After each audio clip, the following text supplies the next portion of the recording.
बहुत समय पहले एक गांव में एक जमींदार रहता था, राजेश सिंह। उसकी हवेली गांव के सबसे ऊंचे टीले पर बनी थी, जहां से वह पूरे गांव को देख सकता था।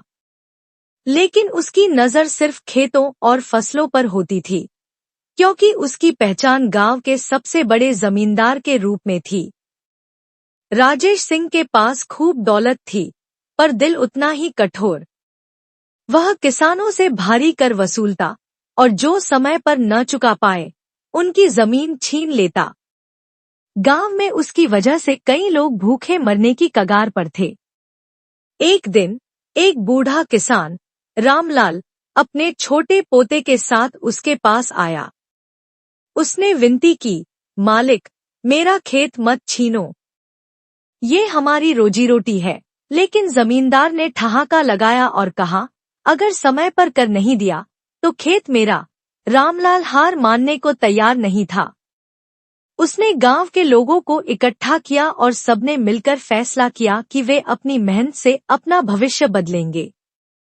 उन्होंने एकजुट होकर खेती की, फसल को सीधा शहर में बेच दिया और धीरे धीरे अपने कर्ज को चुकाने लगे। गांव की यह एकता देखकर जमींदार को गुस्सा तो आया, लेकिन वह कुछ कर नहीं सका।